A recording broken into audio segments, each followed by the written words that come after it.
I still remember the way he looked at me that night. The silence in his eyes said more than words ever could. I'd always imagined heartbreak would be loud, messy, full of shouting and tears. But when Ethan found out what I'd done, it wasn't anger that broke me. It was the calm, almost fragile disappointment in his gaze. That look still follows me everywhere, like a shadow I can't escape. Ethan wasn't perfect, but he was the kind of man who believed in small things. The morning coffee routine, checking the locks twice before bed, keeping promises even when no one was watching. He wasn't the type to forget birthdays or show up late. He was steady. Maybe too steady for someone like me. Someone who got bored when things felt predictable. Started small.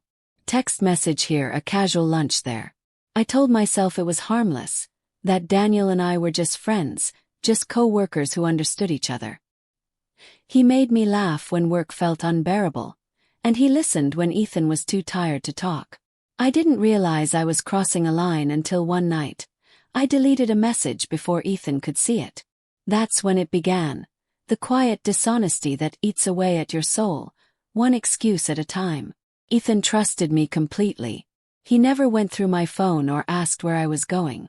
That kind of trust is supposed to be comforting, but it felt suffocating. I convinced myself that his faith in me meant he didn't really see me, that he was too busy being good to notice how lonely I'd become. I used that as justification, even though deep down, I knew it was just guilt wearing a mask. The night everything fell apart was supposed to be simple. Daniel and I had stayed late at the office, finishing a project. It was raining when he offered to drive me home. Ethan had texted earlier saying dinner's waiting. I ignored it. I told myself I'd explain later. But when Daniel's hand brushed mine in the car, I didn't pull away. The rain was loud against the windshield, and for a brief, reckless moment, I let it happen. A kiss that lasted seconds but destroyed years of trust. When I walked through the door that night, Ethan was sitting at the table. His dinner untouched, candles burned down to wax puddles. Could tell he knew. He didn't shout. He didn't even stand. He just looked at me, really looked. Like he was searching for the woman he married and realizing she wasn't there anymore. Was it worth it? He asked quietly.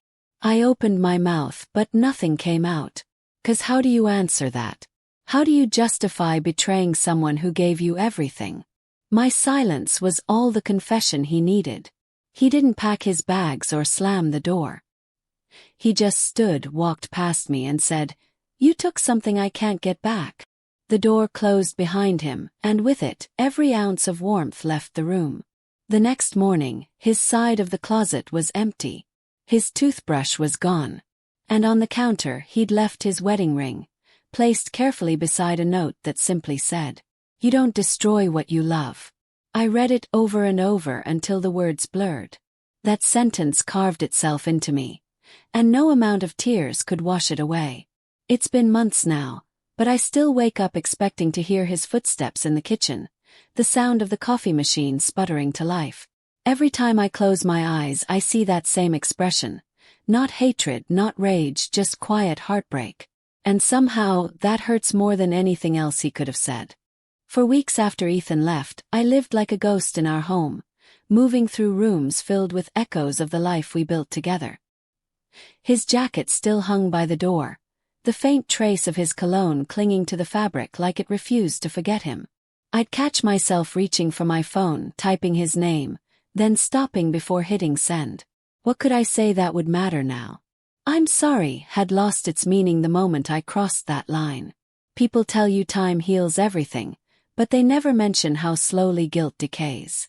Every reminder, the untouched side of the bed, the silence at dinner, felt like punishment. I went to work, smiled at people, laughed when I had to, but inside it was just static. The same question looped endlessly in my head. Why wasn't he enough? The truth is, Ethan was enough.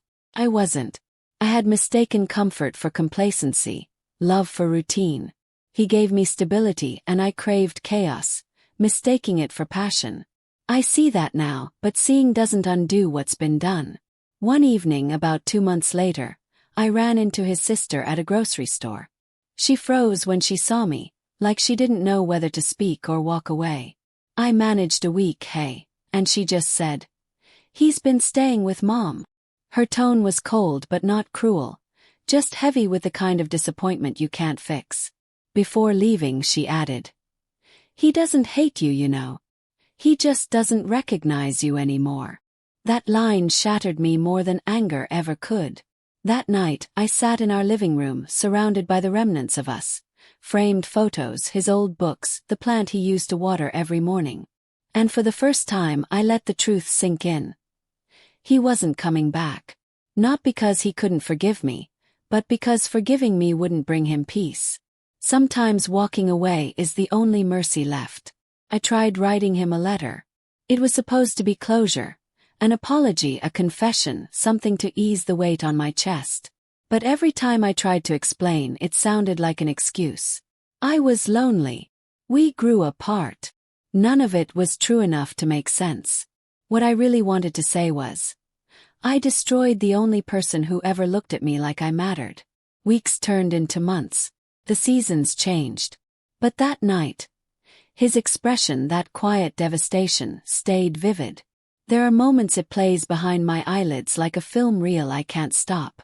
When I see couples holding hands at cafes, or someone laughing the way I used to, I wonder if he's found that again.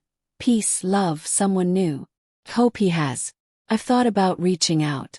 I've typed messages 100 times and deleted every single one.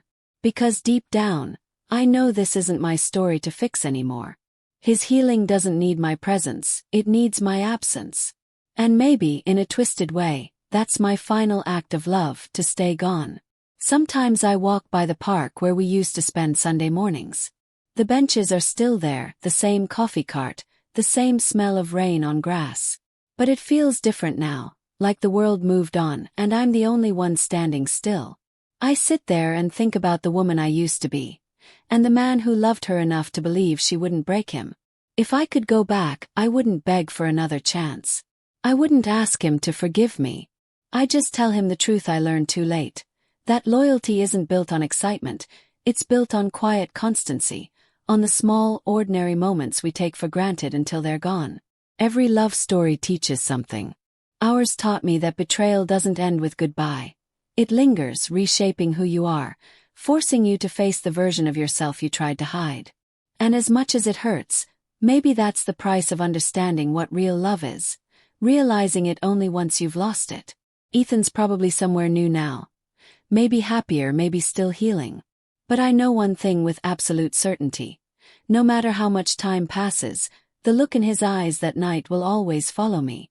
Not as punishment, but as a reminder that the worst thing you can do to someone who loves you is not to hurt them, but to make them wish they never met you.